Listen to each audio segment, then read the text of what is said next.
Assalamualaikum warahmatullahi wabarakatuh. Perkenalkan, nama saya Muhammad Fauzi. Kemudian rekan saya Lailil Izzah. Kemudian rekan saya Karlina Mulya Febrianti. Di sini kami akan mempresentasikan sistem penunjang keputusan pembelian perangkat komputer dengan metode TOPSIS.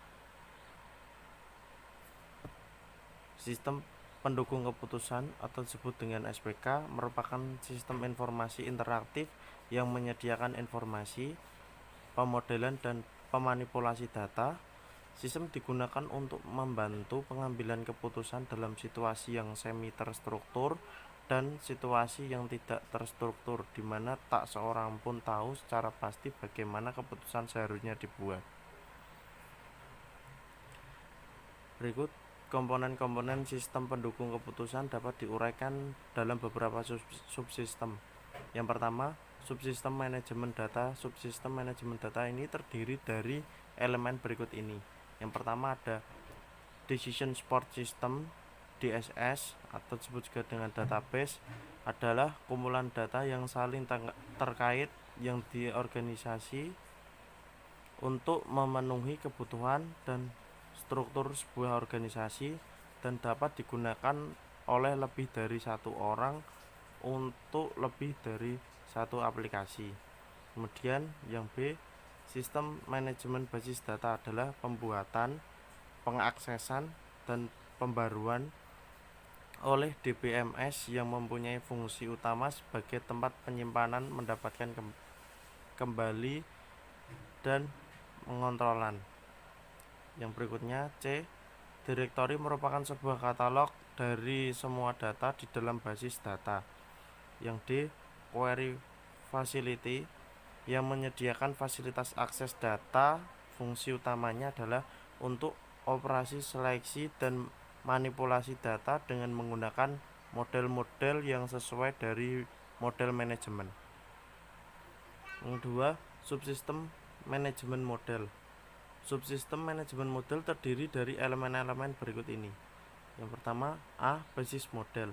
Berisikan model-model seperti manajemen keuangan, statistik, ilmu manajemen yang bersifat kuantitatif yang memberikan kapabilitas analisis pada sebuah SPK.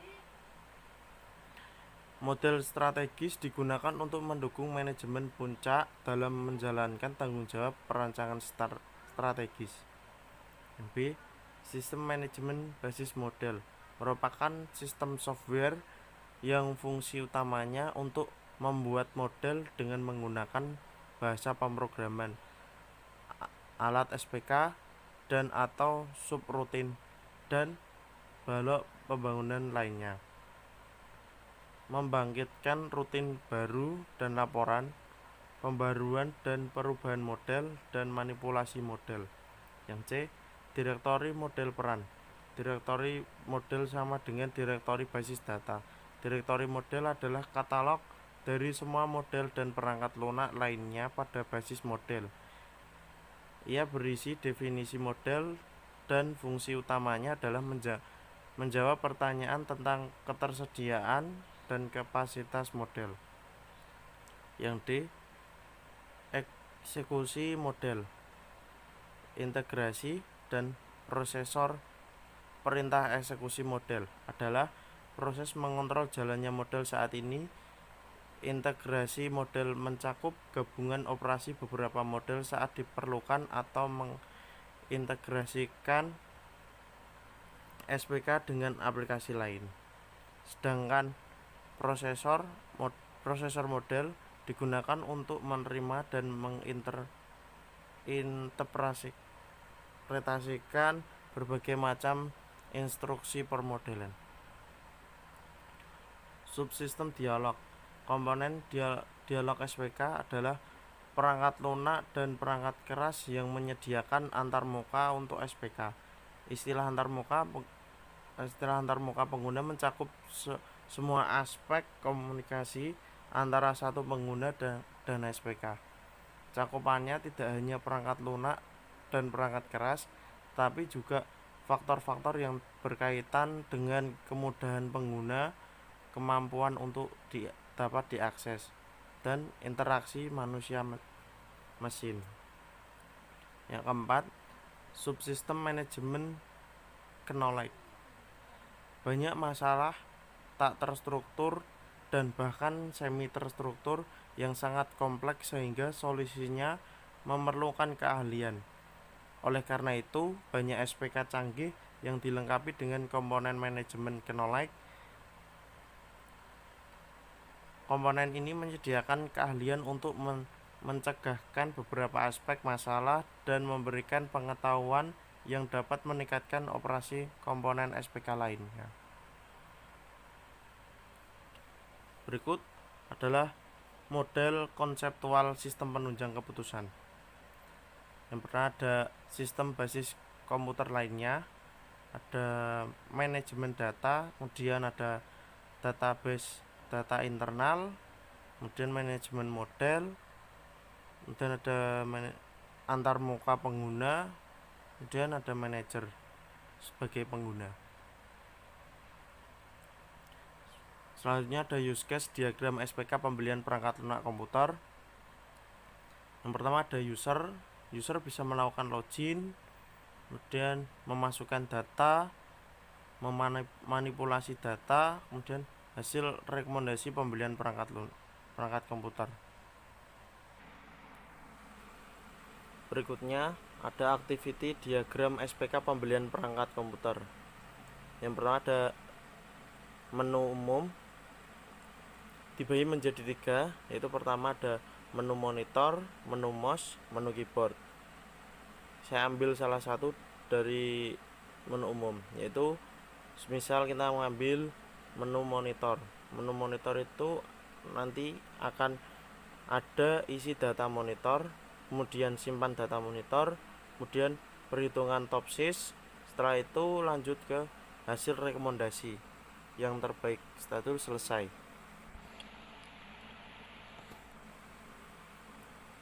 Selanjutnya ada sequence diagram SPK pembelian perangkat komputer.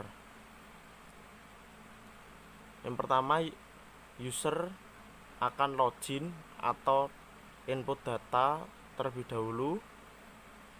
Setelah itu simpan data, kemudian proses topsis.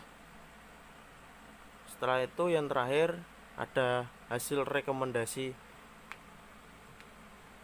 dari pilihan menu.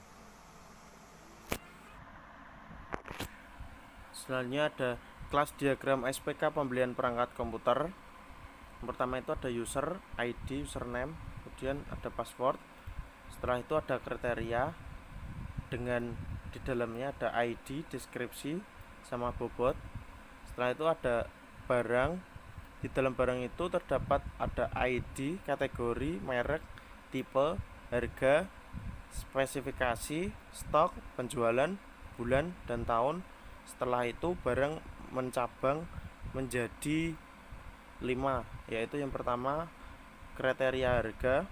Di dalamnya terdapat ID, kategori, harga, dan nilai. Setelah itu ada kriteria merek. Di dalamnya itu terdapat ID, kategori, spek, sama nilai. Setelah itu ada kriteria penjualan. Di dalamnya ada ID, jumlah, dan nilai. Setelah itu ada kriteria spesifikasi, ada ID, deskripsi, sama nilai. Dan yang terakhir ada kriteria stok. Di dalamnya ada ID, jumlah, dan nilai.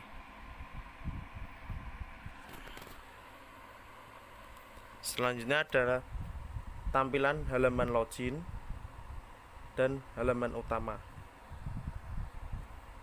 Kemudian ada halaman input data monitor, halaman input data mouse, sama halaman input data keyboard. Setelah itu ada halaman keputusan monitor. Di sini menerapkan metode topsis. Di sini juga ada halaman keputusan mouse. Setelah itu yang terakhir ada halaman keputusan keyboard. Oke, mungkin itu saja yang bisa saya sampaikan. Kurang lebihnya mohon maaf. Billahi taufiq wal hidayah. Wassalamualaikum warahmatullahi wabarakatuh.